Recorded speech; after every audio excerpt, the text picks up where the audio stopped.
Conference, Ann Dean, Glasgow Cathcart CLP and Scottish Labour Women's Committee, thanks. The final cash report was endorsed by the Conservative government, the Labour government and the SNP government. Over 4 years, Dr Hilary Cass gathered material from all points of view.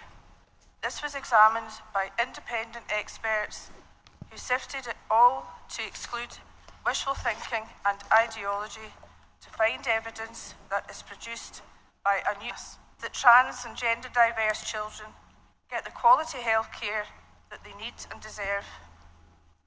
The cash review can play a vital role in achieving this aim if its recommendations are implemented properly.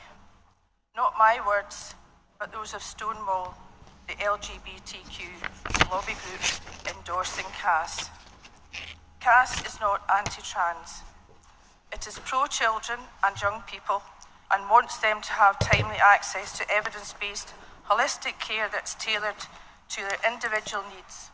Cass also recognises we don't have all the answers and must proceed with caution to avoid harm. The report doesn't say trans identities are invalid. Cass does note that gender dysphoria has emerged as an issue disproportionately affecting girls and young women. The current Scottish Government guidance supporting transgender pupils in schools are not compatible with recommendations in the Cass report. The current Scottish guidance does take a one-size-fits-all approach. Teachers are told to affirm any expression of trans identity and may not even have to discuss this with parents. Cass is clear that this is not a neutral act and not something to be done without very careful individual assessment by qualified professionals. The Scottish guidance is based on the ideology that if one identifies as trans, one cannot pose a threat of male violence. For example, the current guidance does not exclude trans-identifying men from participating in sleeping arrangements for girls in school residential trips. Child protection must never, ever defer to any group saying it is above scrutiny. We owe this to all children. I urge you to vote for this motion and request the Scottish Executive Committee to work together with MSPs to call for a Scottish Government to withdraw the current guidance, support gender dysphoric children and gender questioning children in accordance with the recommendations of the Cass Review, call for new guidance for schools to be congruent with Cass Review, mindful of safeguarding and the need for single-sex spaces as recently endorsed by the Scottish Labour Party leadership.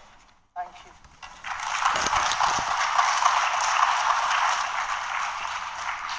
Thank you. Can I invite the delegate seconding motion 3 to come to the rostrum?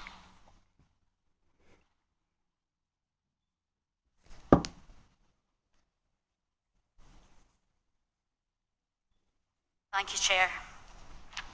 Alison-Ann Dowling, Renfrewshire North and West CLP. It's a pleasure to be here today. Conference, this motion asks that current school guidance materials that are non-Cass compliant are withdrawn from our schools. The current school guidance is, to use the leader of our party's phrase, a worrying example of organisational capture. For example, it promotes social transitioning for children without parental or clinical oversight and acts as a funnel toward a lifelong medical pathway. This is not Cass compliant. Conference, Cass is the most rigorous, comprehensive peer review of the global body of research. All serious political parties in the Scottish Parliament have accepted the Cass review recommendations. Your vote in favour of this motion is critical, and here's why. Cass has shown that many children have been profoundly harmed by gender ideology. It's been called the paediatric medical scandal of the century. Children who don't conform to gender stereotypes and, if left alone, often grow up to be gay or lesbian, have been sterilised by wrong sex hormones, healthy body parts amputated to conform to gender stereotypes. Conference, the caste review is a reality check. Urgent action is needed. Questions must now be asked why anti-caste gender ideology is uncritically promoted within schools. CAS is clear that treatment and education should be on the basis of proven evidence, expert guidance, not on ideological lobbying and institutional capture. What's needed is high quality, inclusive, evidence-based education with access to social and mental health support for children. Schools should not be marketing anti-science beliefs as fact. Which brings me to what I want to say. On behalf of the many trade unionists who've raised their concerns, many women trade union members trying to raise their voices on these issues have been painted as unkind, right-wing funded bigots, leaving us vulnerable to attacks and job loss.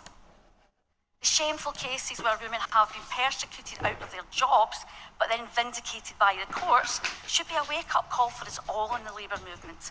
And if you still don't think there's a problem, I know a nurse in Fife you can ask. Her name is Sandy Peggy. Conference, public trust post-CAS is in tatters on this issue. Support is draining from the political mainstream. The time has come to stand together, to realign with mainstream views.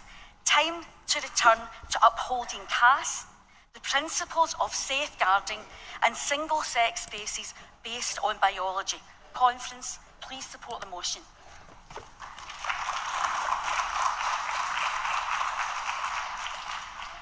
The delegate moving competent